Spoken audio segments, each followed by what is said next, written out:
welcome back to me, welcome back to Thailand. True Blue Thai here from Thailand. I hope you're doing well. It is one Su here in Thailand, which is Friday, and it's got a cloudy one. And it just rained it a few minutes ago. I was going to go running this morning, decided not to because I'm a bit busy. So upset because I can run a bit now. And so but it's a lovely cloudy day to go running. It's really weird in Thailand, etc. You know, so when there's no sun, etc. It's just like, what the hell? You know, it's just not the same. But we are suffering from this typhoon which is coming up. It's not. It's going across. It's hit Taiwan,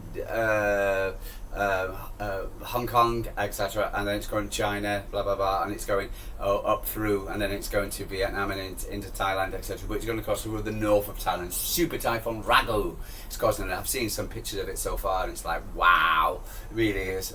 So yeah, it's a big one. But they did expect a cloud.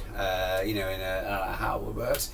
Because we're very far, you know, Thailand's a very big country and a lot bigger than the United Kingdom. I think you can put the United Kingdom in the corner over here. So for instance, so we're expecting a cloudy weekend. Anyway, so I hope you're doing well. So it's welcome back to City24. This is something I do every day. I had previews for men and ladies and of the games, and I do daily shows to City24, for instance. And so I'm True Blue Thai. If you don't know me, Mancunian born Man City fan. Been a Man City fan for a very long time, as you've probably seen by my face. 60 years old now, for instance, and but never felt as fit as I do right now. Anyway, but also happier right now. Why? Why am I happy? You're going to say, True, why are you happy so much? And the reason why I'm happy is because Ryan Cherki, we got some good news yesterday, some good news on the injury front, because again, Pep insists on this smaller squad, and when we get a few injuries, like we did last season, etc., it screws us, and it has a knock-on effect, like the dominoes knocking into each other, for instance, because the players who have got to play more games because they don't have, they can't rotate, so they get muscle injuries, and they get injured, and we get more injuries, and like we had last season, because the Pep's insisting on having a smaller bloody squad. So, but if you look to like Newcastle, Chelsea, Arsenal, and Liverpool, they've got huge squads, and for instance, and there's players there, for instance, who are coming on playing for get games. Certain games, etc., League Cup games, etc., for instance, you haven't seen in a long time, but they seem to keep them happy. So Pep, you know, we need a bigger squad, mate.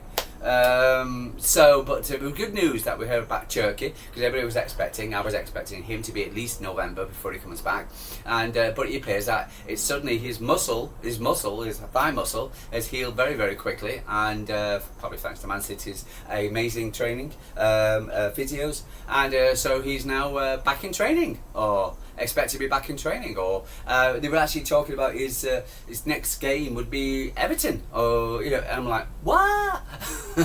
So it's like from November now to Everton.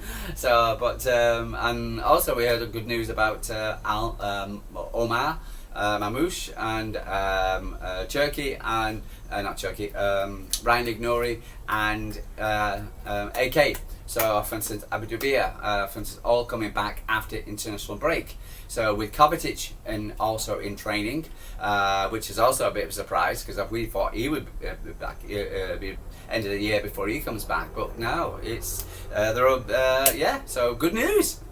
That really cheered me up yesterday. I was like shocked. You know, in Cherki, back, you know, like, happy days. So, yeah, really, really strange one. I was reading about it yesterday. It was on City Extra yesterday, and I was like, what the hell? Ryan Cherki's muscle injury has now healed, and the midfielder could rejoin Man City's matchday squad as early as next week against Monaco or Brentford, even earlier.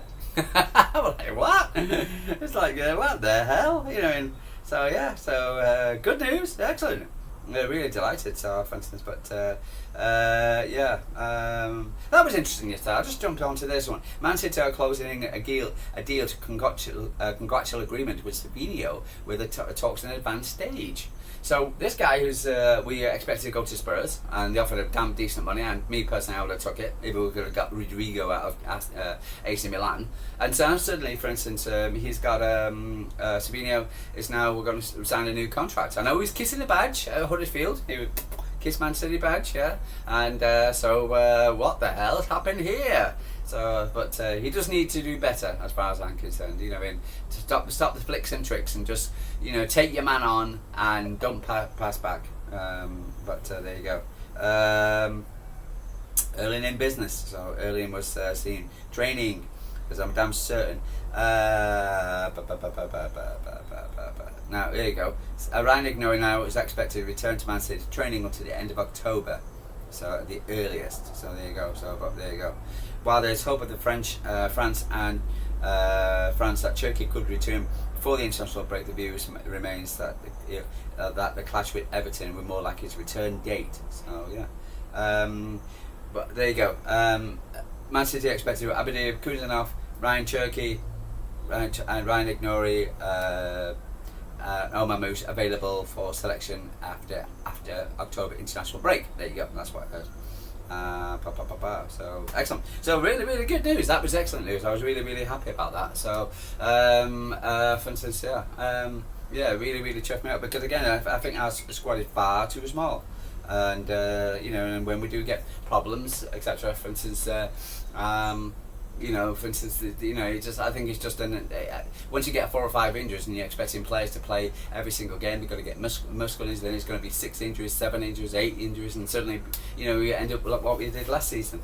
So, for instance, we can't have another season of injuries, you know, depleted by injuries. Okay, our defensive prowess, except everybody's expecting or calling Man City's defence, and then suddenly we go turn up at Arsenal, play the low block against Arsenal. Good, should have got the job done. It was up to Arsenal to break us down, nothing to do with Man City and blah blah blah. Arsenal can cry as much as they damn well like, but it was up to Arsenal to break us down, to which they didn't. And the fact that we've got Donnarumma now, the best goalkeeper in the world. For instance, congratulations on your award again. So your second time award, best goalkeeper in the world. And for instance, we can say that now, for instance, because normally it's been the other guy, isn't it? In Liverpool, because now we are Edison's always, anyway, never mind. But the mere fact that our defence is now looking very good, so, or better, and if John Stones came through the Huddersfield game, etc., in a positive way, so, but let's see. But anyway. Also, for instance, somebody also impressed was Divine Musaka. It appears that this was the first time I played number 9. The manager gave me more of a false 9 role, but it was similar to the midfield. Getting into the pocket, it was the only real final third I've got to play in the 9 times. But he played very well, and he got the and he needs a shining star. And Divine Musaka on his guidance at Man City training so much, not only from the manager but from the assistants as well, Colatori and the others, Pep Linders. They are really helpful. The same with the players, and they are so good even without speaking. You learn so much.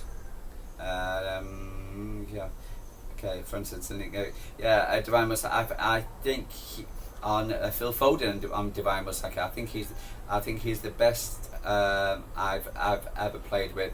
Such a nice guy. Helps me such a lot. It's been a pleasure to play with him. He's really encouraging. Any information, even small things like a warm up or whether or not what to do, just helps. And he also got a great deal of praise from the the coaching staff, saying they're very impressed. So, you know, hopefully, for instance, we can see more of Divine this season. So, but he definitely deserves his plaudits at the moment, and it's good.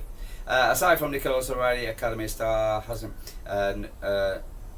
impressed Pep Guardiola as much as Divine Musaka over the last 18 months or so. Also, the Man City manager has been testing out the 18-year-old as a false 9 in training.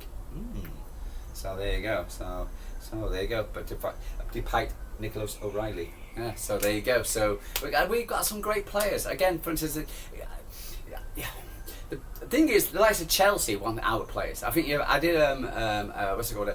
How many players at Man City? What's it called? Out at Chelsea, and it wasn't just Cole Palmer, for instance. There was a lot of other players playing against Chelsea. So for Chelsea was ex-City's players. So we really got to think about sometimes keeping my the academy rather than, you know, bringing more through. Maybe if you don't want a bigger squad, Pep, and you don't want to go back and buy new players, but just, you know, promote the EDS players. I'm sure they'll be quite happy. And some of them, maybe that's his plan. I don't know, but we've got to definitely do something with it, because quite honestly, for instance, we got to think about the size of the squad, and But let me just have a quick look. Right, let's go on to Burnley. So we've got Burnley this week on Saturday, tomorrow at 3 o'clock UK time, about 10 o'clock my time. So let's talk about that game. Okie dokie. So, following contrast results in the EFL Cup, Man City and Burnley resume their Premier League duties at the Etihad on Saturday afternoon. The Citizens and the Clarets will meet for the first time since January 24, when the former claimed a 3-1 top flight victory on the blue side of Manchester. After dropping 2 points at the deficit in the Premier League showdown against Arsenal last weekend, we should have won. Hurling would have passed to Foden. Job done. Man City returned to winning ways on Wednesday last when they eased past with a 2-0 victory over third tier outfit Huddersfield Town, securing their place in the EFL Cup fourth round for the 12th time in the last 13 years. A decade on from Emile Heskey's last EFL Cup appearances, Citizen supporters got a witness to his sons Regan and Jayden making their senior debuts for the club, with a total of 8 academy players that were given a run out by Pep Guardiola. We had an informal Phil Foden, Savinho, and to thank for the scoring either of side of the interval in West Yorkshire. So yeah, great goal from Phil and great goal from Savinho. So too good. And really, I love Phil Foden's face at the moment. He's just so happy at the moment. So I'm still smiling. This is what I want to see from Phil, and good to see from Savinho on this score sheet. But he needs to do more. Our fourth round trip to Swansea has been penciled in to Manchester's busy fixture schedule, with Pep Guardiola and co now focused on 3 games in the space of 8 days. Premier League clashes with Burnley and Brentford, either side of the Champions League tie with Monaco. Ooh. Been there once, you know, strange place it really is. But with only 7 points on the board after 5 Premier League games this term, the lowest tally in this stage since the 2006-2007. Man City are keen to put together a strong run of form in the top flight, and will be back themselves to prevail in Saturday's clash with Burnley, as they won 22 out of the last 24 meetings. So there you go. Matches against promoted teams since Division 2 since 2001. Defeat to Leeds United in April 2021. So yeah. So but a pretty damn decent a run against Burnley. Man City in fact have won the last 13 meetings with the Clarets in all competitions by an aggregate score of 46-2.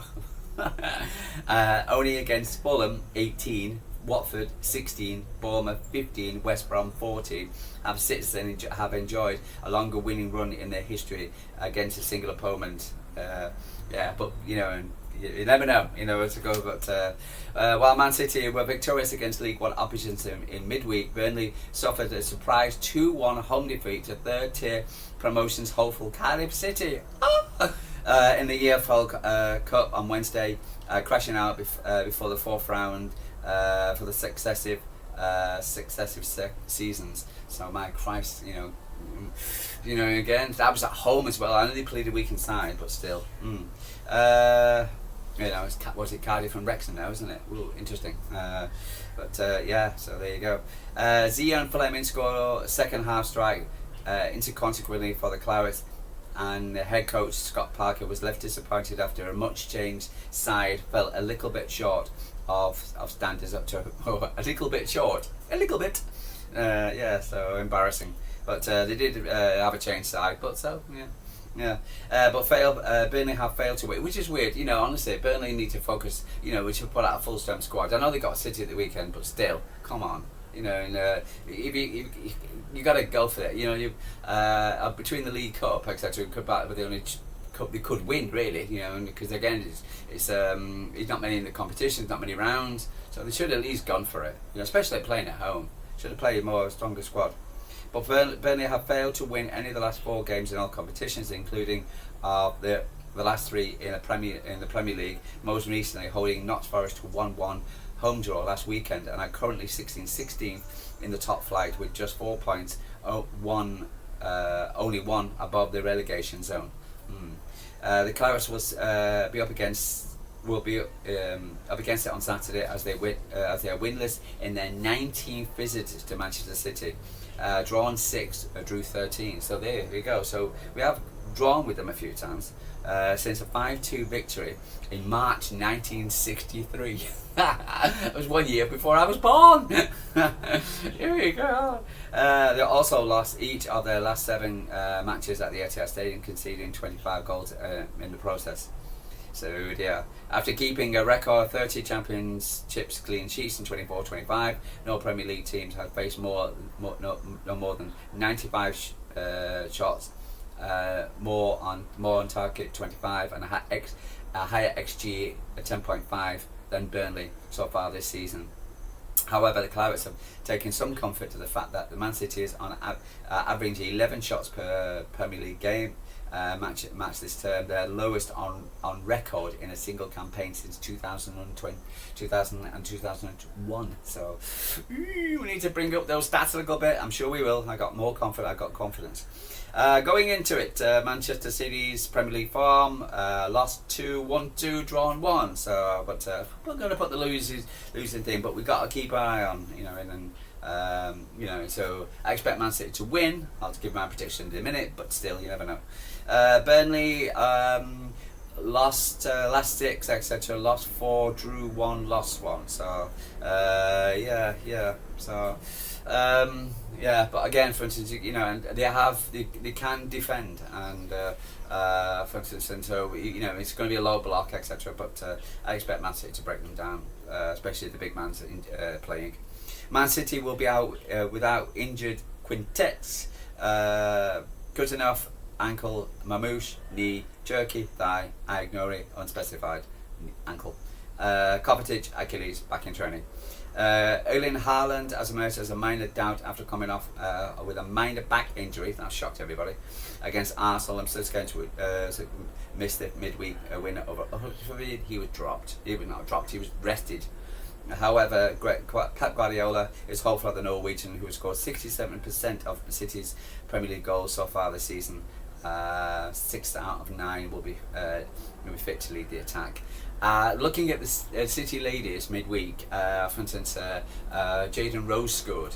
She was the 9th City goal scorer of 9 goals they've scored. Well, they scored an extra 2, but so we need goals, as the girls are getting goals from everywhere. Man City's guys need to really step it up. Can't just leave it to Erling, even though they must go everybody wants to just pass it to Erling, get it to Erling, but still, Okay.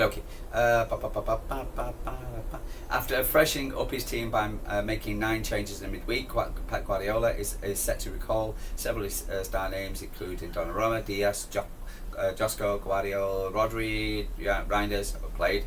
Doku, captain Bernardo Silva on the bench, but it remains to be seen whether Rico Lewis or Matthias Nunes will get the nod to begin at right back after the absence of Kuzinov. Yeah, exactly. For Burnley, Jordan Bayer, thigh, Connor Roberts, knee, Zek Amarin, knee, and remains sidelined with injuries, while Jacob Larson is doubtful with knocks and will be assessed ahead of kickoff. Leslie Ugua serves a one-match suspension in the draw again with Notts Forest, but he will return to the starting lineup against Cardiff in midweek, and the Frenchman will battle with fellow summer signing for Lorenzo Lewis to start in midfield alongside captain Josh Cullen on Saturday.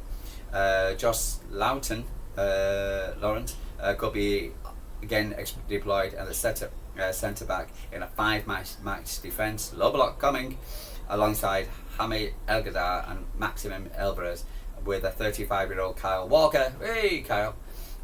Is poised to start at right back against his former club Man City, where he won 18 trophies and made 300 appearances over an 8-year career at the Etihad, and still we never bought a right back. Possible starting line for City: Donnarumma, Lewis, Diaz, Guardiola, O'Reilly, Rodri, Bernardo, Reinders, Foden, Doku, Haaland. Burnley's, sorry if I get the name wrong, Dubraga, Walker, Lawrence, Ekadar, Alvarez, Hartman, Tocchionio, Cullen, Bukadu, Anthony and Foster. So expect to score Manchester City 3-0. Me, I'm going to go for the same. I'm going to go for 3. I do feel we'll overcome the low block if we get a goal before half time, maybe 2, etc. I think that'll be done. But again, I watched them against the Rags. They weren't that bad, and the Rags got away with it basically with the stupid handball at the end. But I do believe, for instance, we kind of cause them problems, and hope that we will do so. Anyway, about 7 hours from what Pep's going to say, and I'll speak to you tomorrow about that and see what he's had to say. Hopefully we'll get some good news about Erling, and I'm sure it'll be the first topic of conversation, and for instance, and I'll bring that information back to you tomorrow. We can have a chat and see if it mentions anything about the other injuries, so we're getting more information. Anyway guys, we're going to love you and leave it. True Blue Time from Thailand. Like and subscribe, tell me what you think. I do this every single day. I enjoy talking about my football club, watching it, and been going to Man City ever since the 1970s, so and I miss it greatly. Anyway guys, I'm going to love you. Like and subscribe. Tell me what your feelings. Even if you want, you can ask me about a question about Thailand if you want, or the tornado. Sorry, typhoon shows. Okay, guys, I'm gonna love you and leave you. True Blue Time from Thailand. Like and subscribe. Speak to you tomorrow.